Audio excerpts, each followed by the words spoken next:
Salve, salve galerinha do canal! Antes de começar, deixa seu like e se inscreva no nosso canal. Bibliotube, todo dia uma nova aventura. Só porque você é muito, bem, nobre para usá-los. É uma sorte estar escuro. Nunca mais corei assim desde que Madame Pomfrey me disse que gostava dos meus abafadores de orelhas novos. A professora Minerva lançou um olhar severo a Dumbledore e disse: As corujas não são nada comparadas aos boatos que correm. Sabe o que todos estão dizendo? Por que ele foi embora? Que foi que finalmente o deteve? Aparentemente, a professora Minerva chegara ao ponto que estava ansiosa para discutir.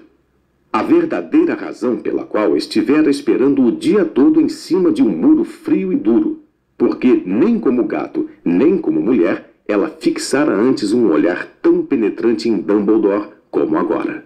Era óbvio que, seja o que fosse que todos estavam dizendo, ela não iria acreditar até que Dumbledore confirmasse ser verdade.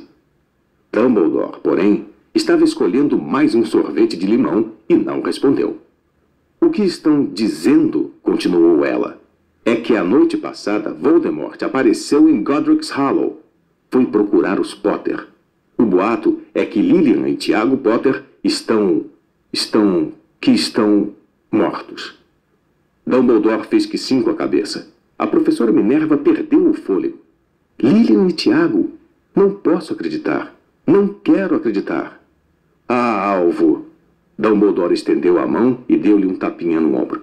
Eu sei, disse deprimido. A voz da professora Minerva tremeu ao prosseguir. E não é só isso. Estão dizendo que ele tentou matar o filho dos Potter, Harry, mas não conseguiu. Não conseguiu matar o garotinho. Ninguém sabe o porquê, nem o como, mas estão dizendo que na hora que não pôde matar Harry Potter, por alguma razão, o poder de Voldemort desapareceu, e é por isso que ele foi embora. Dumbledore concordou com a cabeça. Sério? É verdade? Gaguejou a professora. Depois de tudo o que ele fez, todas as pessoas que matou, não conseguiu matar um garotinho? É simplesmente espantoso. De tudo que poderia detê-lo, mas, por Deus, como foi que Harry sobreviveu? Só podemos imaginar, disse Dumbledore. Talvez nunca cheguemos a saber. A professora Minerva pegou um lenço de renda e secou com delicadeza os olhos por baixo das lentes dos óculos. Dumbledore deu uma grande fungada ao mesmo tempo que tirava o relógio de ouro do bolso e o examinava. Era um relógio muito estranho. Tinha 12 ponteiros, mas nenhum número. Em vez deles, pequenos planetas giravam à volta. Mas devia fazer sentido para Dumbledore, porque ele o repôs no bolso e disse: Hagrid está atrasado. A propósito, foi ele que lhe disse que eu estaria aqui, suponho. Foi, e suponho que você não vá me dizer por que está aqui e não em outro lugar. Vim trazer Harry para o tio e a tia. Eles são a única família que lhe resta. Você não quer dizer... Você não pode estar se referindo às pessoas que moram aqui, exclamou a professora Minerva, pulando de pé e apontando para o número 4. Dumbledore, você não pode. Estive observando a família o dia todo. Você não poderia encontrar duas pessoas menos parecidas conosco. E tem um filho. Viu dando chutes na mãe até a rua, berrando porque queria balas. Harry Potter vir morar aqui?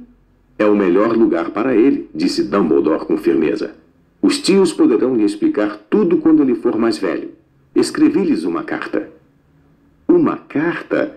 Repetiu a professora com a voz fraca, sentando-se novamente no muro. Francamente, Dumbledore, você acha que pode explicar tudo isso em uma carta? Essas pessoas jamais vão entendê-lo. Ele vai ser famoso, uma lenda. Eu não me surpreenderia se o dia de hoje ficasse conhecido no futuro como o dia de Harry Potter. Vão escrever livros sobre Harry. Todas as crianças no nosso mundo vão conhecer o nome dele.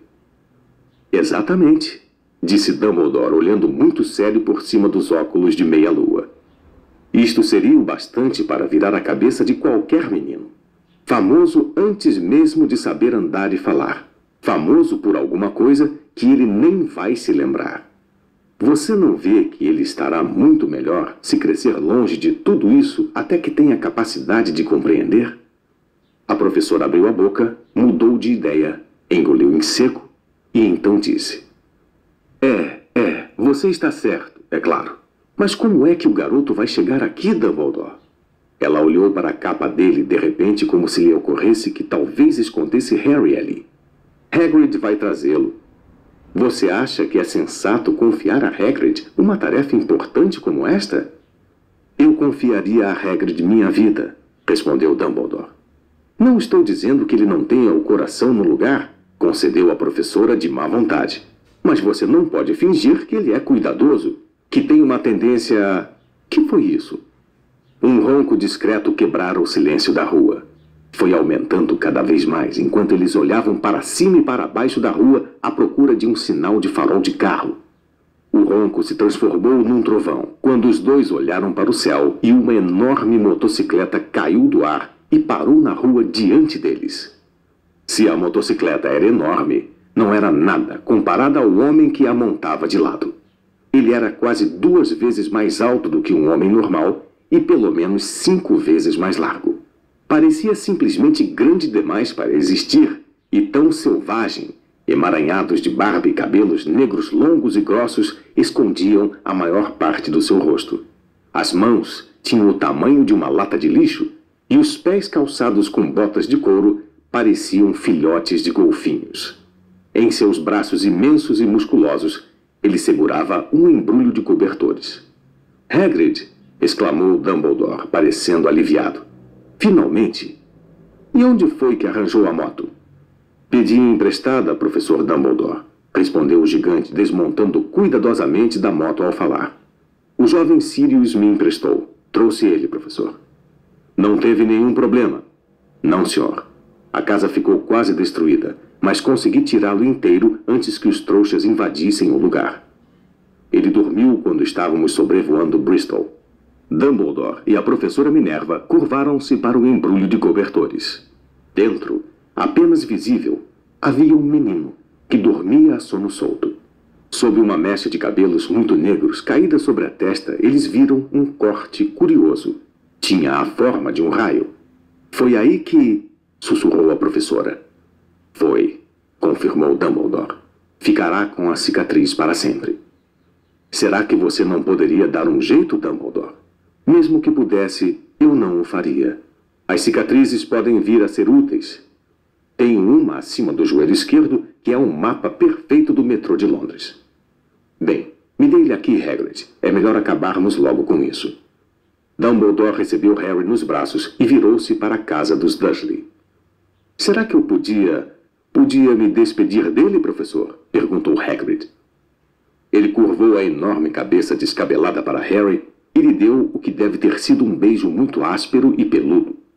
Depois, sem aviso, Hagrid soltou um uivo como o de um cachorro ferido. Psiu, sibilou a professora Minerva. Você vai acordar os trouxas. Desculpe, soluçou Hagrid, puxando um enorme lenço sujo e escondendo a cara nele. Mas não consigo suportar Lilian e Tiago mortos e o coitadinho do Harry ter de viver com os trouxas. É muito triste. Mas controle-se, Hagrid, ou vão nos descobrir, sussurrou a professora, dando uma palmadinha desajeitada no braço de Hagrid, enquanto Dumbledore saltava a mureta de pedra e se dirigia à porta da frente.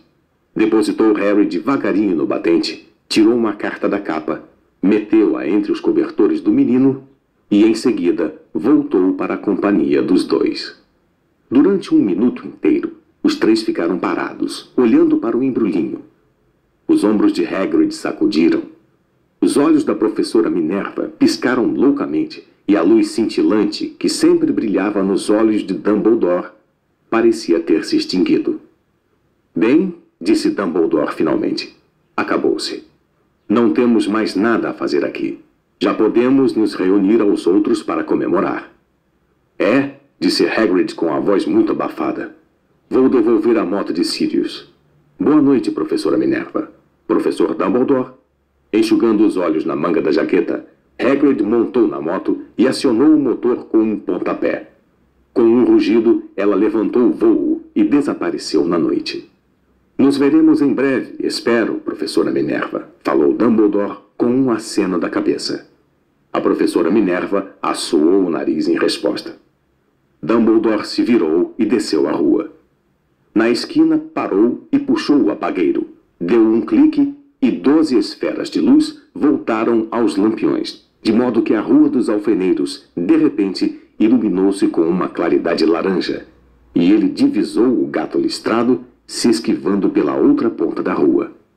Mal dava para enxergar o embrulhinho de cobertores no batente do número 4. Boa sorte, Harry, murmurou ele. Girou nos calcanhares e, com um movimento da capa, desapareceu. Uma brisa arrepiou as cercas bem cuidadas da Rua dos Alfeneiros, silenciosas e quietas, sob o negror do céu, o último lugar do mundo em que alguém esperaria que acontecessem coisas espantosas. Harry Potter virou-se dentro dos cobertores sem acordar. Sua mãozinha agarrou a carta ao lado, mas ele continuou a dormir, sem saber que era especial, sem saber que era famoso, sem saber que iria acordar dentro de poucas horas com o grito da Sra. Dursley ao abrir a porta da frente para pôr as garrafas de leite do lado de fora, nem que passaria as próximas semanas levando cutucadas e beliscões do primo Duda. Ele não podia saber que neste mesmo instante havia pessoas se reunindo em segredo em todo o país, que erguiam os copos e diziam com vozes abafadas: "A Harry Potter, o menino que sobreviveu."